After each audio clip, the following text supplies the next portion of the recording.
मिलती नहीं ताकत के करे शुक्रिया इंसान बंदों पे खुदा रहता है हर दम ही मेहरबान मिलती नहीं ताकत के करे शुक्रिया इंसान। Bismillahirrahmanirrahim. Assalamualaikum warahmatullahi wabarakatuh. Pemirsa MTA yang dirahmati Allah Ta'ala, berjumpa kembali dalam program Kajian Ramadan. Pada episode kali ini kita akan membahas surat An-Nasr yang akan disampaikan oleh Maulana Mahmud Ahmad Waris Syahid. Selamat menyaksikan.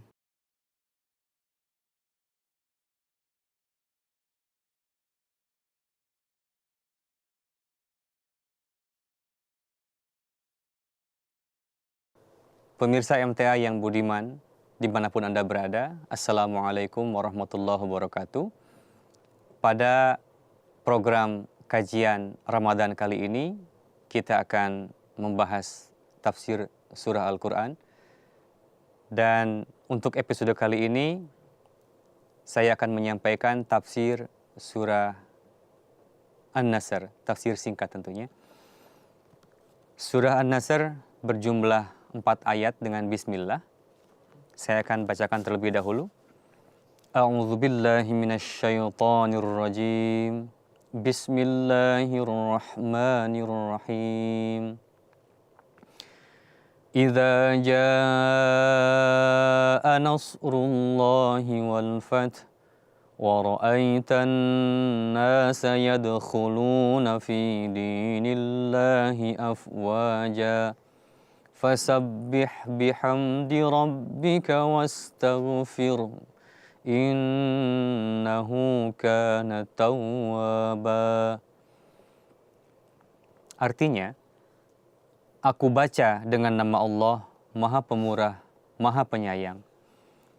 Apabila pertolongan Allah dan kemenangan akan datang, dan engkau melihat manusia masuk ke dalam agama Allah dengan berbondong-bondong, maka bertasbihlah dengan memuji Tuhan engkau dan mohonlah ampunannya. Sesungguhnya Dia adalah Maha Penerima Taubat. Di sini berkenaan dengan ayat pertama, yaitu Idza jaa nasrullahi wal fath, yang dapat saya sampaikan adalah sebagai berikut, bahwa surat ini diturunkan persis pada masa-masa akhir hayat beliau Sallallahu Alaihi Wasallam, persisnya lebih kurang 70 hari sebelum kewafatan yang mulia Hadrat Rasulullah Sallallahu Alaihi Wasallam, dan bertepatan dengan Hujjatul Wida, haji yang terakhir. Ketika Hadrat Rasulullah SAW membacakan surat ini, surah An-Nasr ini, dan itu dibacakan di hadapan para sahabat, di sana ada sahabat senior yang mulia Hadrat Abu Bakar Siddiq radhiyallahu ta'ala anhu. Beliau sendiri menangis ketika ayat tersebut dibacakan. Tentu hal tersebut menarik pemikiran para sahabat yang lainnya, bahwa dan para sahabat bertanya langsung kepada Hadrat Abu Bakar dengan mengatakan, "Wahai Abu Bakar, kenapa engkau menangis? Bukankah Rasulullah SAW telah mengumumkan, menyampaikan kabar pertolongan Allah Ta'ala dan kemenangan Islam? Kenapa engkau menangis?" Di sini setelah dijelaskan oleh Hadrat Abu Bakar Siddiq bahwa aku menangis, intinya adalah beliau mengatakan bahwa aku menangis disebabkan karena telah dekat saatnya dengan kewafatan Hadrat Rasulullah SAW. Maksudnya kewafatan Rasulullah SAW telah tidak lama lagi akan terjadi. Karena itulah beliau menangis dengan terseduh-seduh. Dan itu tidak dapat terbaca oleh para sahabat yang lain. Tentunya karena disampaikan kabar pertolongan, kemenangan dari Allah Ta'ala, beliau langsung berpikir seperti itu. Jadi perlu diingat dalam hal ini, menurut para mufassirin, bahwa surah ini turunkan sebelum Fatah Mekah, karena kata mereka Kenapa? Alasan mereka adalah di sini disampaikan bahwa ketika orang-orang akan berbondong-bondong masuk ke dalam Islam, para mufassirin menganggap bahwa event itu, peristiwa itu cocok dengan kejadian Fatah Mekah tentunya. Untuk itu selayaknya ayat ini diturunkan ketika sebelum Fatah Mekah. Itu alasan para mufassirin. Dalam hal ini, di dalam jemaat ini, menurut jemaat Ahmadiyah, bahwa pemikiran seperti itu tidaklah mengikat, tidak perlu seperti itu. Justru ayat tersebut mengisyarahkan pada masa yang akan datang. Masa yang akan datang setelah Rasulullah SAW. Di dalam ayat tersebut, Allah Ta'ala memberikan kabar suka bahwa Allah Ta'ala akan memberikan kemenangan. Idza jaa nasrullahi wal fath. Lantas apa maksud dari ayat tersebut? Sebagai jawabannya adalah, sebenarnya Allah Ta'ala ingin memberikan kabar suka kepada Rasulullah SAW. Yakni, pada umumnya, ketika manusia menjelang wafat, yang diingat siapa oleh manusia? Tentu yang diingat oleh manusia adalah bagaimana keluarga saya nanti, bagaimana anak saya, bagaimana kerabat saya. Itu pada lazimnya yang biasa diingat oleh umat manusia. Namun dalam hal ini, yang menjadi kekhawatiran Rasulullah SAW bukan itu. Bukan kerabat, bukan anak, bukan istri dan sebagainya. Yang menjadi kekhawatiran Rasulullah SAW adalah beliau khawatir dengan umat beliau. Bagaimana kondisinya nanti pasca kewafatanku. Itu yang menjadi pemikiran, kekhawatiran Rasulullah SAW. Melalui surat ini, Tuhan memberikan ketentraman bahwa orang-orang, para sahabat ini ketika kamu hidup setia, dan setelah kewafatan engkau pun, mereka pun akan tetap setia. Ketika Rasulullah SAW wafat, memang betul terjadi fitnah yang luar biasa. Banyak sekali perselisihan, bahkan berbeda pendapat, berdebat di kalangan umat Islam sendiri. Ketika pemilihan khalifah setelah Rasul pun, itu pun menjadi perdebatan yang luar biasa. Kaum muhajirin menyangka yang tampil untuk menjadi khalifah adalah dari kaum mereka. Kaum Ansor pun sama seperti itu. Dan bagaimana Allah Ta'ala menyelesaikan permasalahan itu melalui dengan terpilihnya Hadrat Abu Bakar radhiyallahu anhu, melalui wujud beliau, sehingga semua pun merasa nyaman dibuatnya. Lalu banyak sekali kabilah-kabilah yang memilih murtad. Dan bagaimana saat itu Hadrat Abu Bakar tampil untuk menarik mereka kembali, menarik hati mereka kembali dari keputusasaan tadi. Kondisi yang sedemikian rupa mencekam yang terjadi meliputi Islam pada saat itu pasca kewafatan Rasulullah SAW. Banyak juga kabilah-kabilah yang tidak mau membayar zakat, tapi beruntung Hadrat Abu Bakar tampil pada saat itu dan menyampaikan pentingnya zakat. Dan beliau bersikap tegas dalam hal itu. Sebab kalau tidak tegas, beliau khawatir. Jangan-jangan ke depan mereka pun akan lebih menjadi-jadi lagi. Tidak hanya zakat, bisa saja mereka pun meminta keringanan dari sholat dan sebagainya misalnya. Untuk itu beliau bersikap tegas. Begitu juga pada masa khalifah, Khulafaur Rasyidin. Allah Ta'ala senantiasa memberikan ketentraman kepada umat Islam. Pertolongan dan kemenangannya. Dan janji Allah terbukti. Begitupun, perlu diingat bahwa pengutusan Hadrat Masih Maud alaihissalam merupakan bukti kebenaran Rasulullah SAW. Hadrat Masih Maud alaihissalam diutus di dunia ini pada akhir zaman sesuai dengan nubuatan Rasulullah SAW. Dan dengan datangnya Hadrat Masih Maud alaihissalam ke dunia ini merupakan bukti kebenaran Hadrat Rasulullah SAW dengan sendirinya. Janji Allah Ta'ala, idza jaa nasrullahi wal fath, untuk menggenapkannya juga telah turun Hadrat Masih Maud alaihissalam di dunia ini. Allah Ta'ala menghibur Rasulullah dengan mengatakan, jangan khawatir dengan umatmu nanti kalau engkau meninggal. Tidak perlu engkau mengkhawatirkan umat kamu di masa yang akan datang.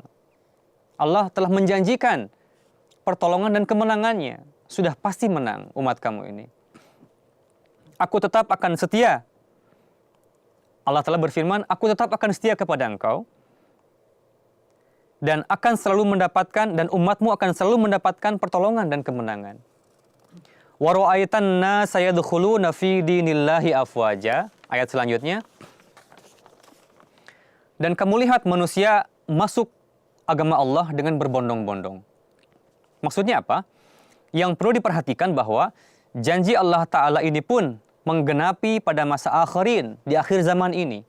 Kedatangan Rasulullah SAW yang kedua kalinya dalam wujud Hadrat Masih Maud alaihissalam.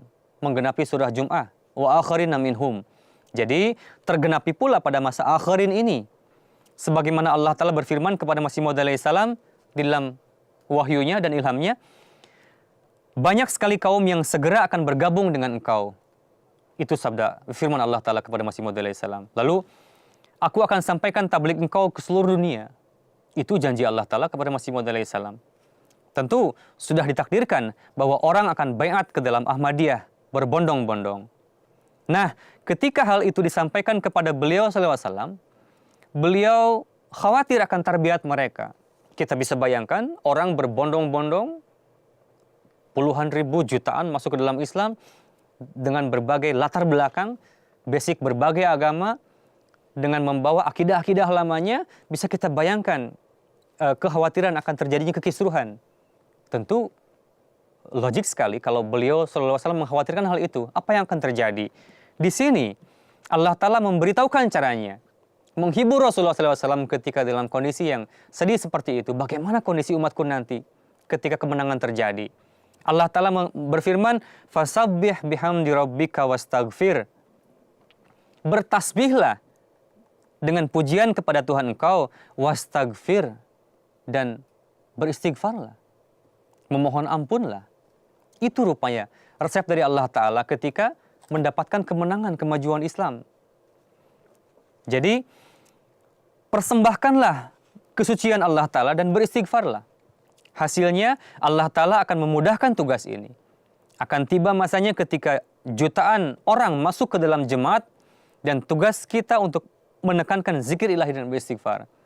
Ini pun akan terjadi di dalam untuk masa akhir zaman ini, masa akhirin ini. Allah Ta'ala telah berjanji kepada Masih Maud alaihissalam bahwa jemaat ini pun akan menang. Dan kemenangan itu pun akan kita rasakan juga nantinya. Resepnya tetap sama. Dengan resep tadi, apa maksudnya? Ketika kemenangan terjadi nanti, tugas kita adalah tekankan untuk zikir ilahi dan beristighfar.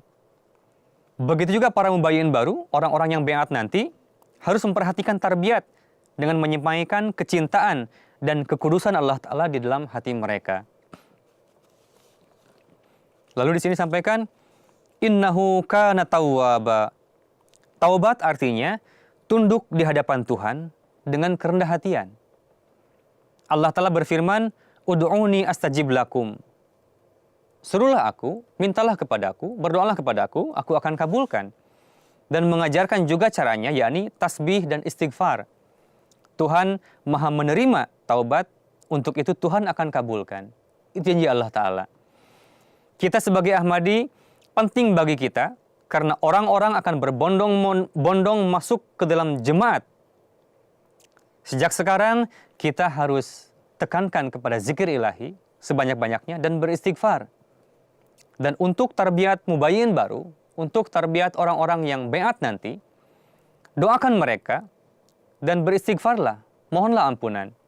Hadrat Masih Maud alaihissalam bersabda, manusia harus beristighfar untuk dirinya, supaya di masa yang akan datang, apapun akibat buruk yang bisa muncul, semoga Allah Ta'ala menekannya, supaya kita sampai akhir hayat mendapatkan taufik untuk berkhidmat kepada Allah Ta'ala. Jadi berkenaan dengan istighfar, perlu saya sampaikan di sini bahwa ada tuduhan dari para ahli ketimuran menuduh bahwa Allah Ta'ala memerintahkan kepada Rasulullah SAW untuk beristighfar. Mereka menyimpulkan berarti Rasulullah SAW adalah pendosa. Nauzubillah min zalik. Lantas apa jawaban dari kita? Apa maksud istighfar yang diperintahkan kepada Rasulullah SAW? Jadi ingatlah bahwa kaitan istighfar bukan dengan dosa, melainkan dengan sebelum terjadinya dosa itu sendiri. Kata istighfar dari kata ghafara, yaitu menutup.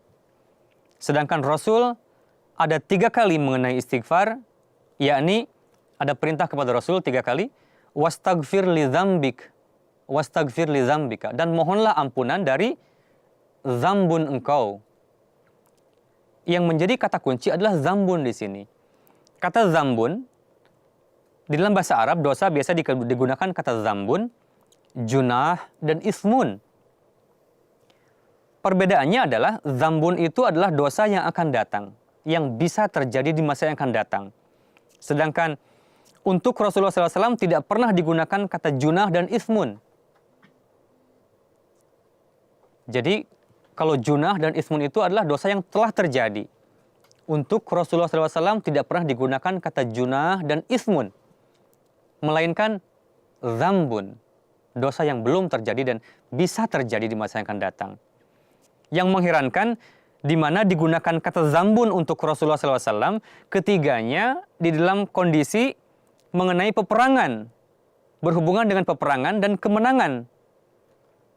Dari itu jelaslah bahwa arti istighfar kepada Rasulullah SAW yaitu orang akan datang berbondong-bondong membawa berbagai macam akidah,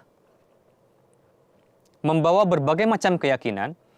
Dari sejak sekarang berdoalah supaya dampak buruk dari yang bisa terjadi tadi, akidah-akidah yang bermacam-macam tadi, supaya dampak buruknya tidak menimpa kita. Itulah yang dimaksud dengan istighfar di sana. Kaitannya dengan peperangan dan kemenangan tadi. Berkenaan dengan istighfar Rasul, kalau hanya segelintir, gampang saja tarbiyatnya. Mentarbiati orang yang jumlahnya sedikit, mungkin mudah saja relatif. Namun, jika yang ditarbiyati itu jumlahnya jutaan orang, sulit secara jasmani mentarbiatinya. Caranya bagaimana? Berdoa kepada Tuhan. Inilah yang Tuhan jelaskan kepada Rasulullah SAW bahwa aku tahu bahwa kamu khawatir, engkau khawatir. Untuk itu, fasabbih bihamdi rabbika wastaghfir. Pujilah tasbih, bertasbihlah dan istighfarlah supaya dampak buruk yang bisa muncul dapat ditutupi dan jangan sampai itu zahir. Jadi itu kesimpulan dari istighfar tadi. Istighfar adalah selain dari, kalau bagi kita, selain dari memohon perlindungan dari dosa-dosa yang telah lalu, juga berdoa kepada Allah Ta'ala supaya diselamatkan dari akibat buruk dosa yang bisa timbul di masa yang akan datang. Namun kepada Rasulullah SAW adalah dosa-dosa yang bisa terjadi di masa yang akan datang, semoga itu dihindarkan dan tidak berdampak negatif kepada diri beliau. Itulah yang dapat saya sampaikan untuk program kajian Ramadan kali ini. Semoga bermanfaat. Sekian, Assalamualaikum warahmatullahi wabarakatuh.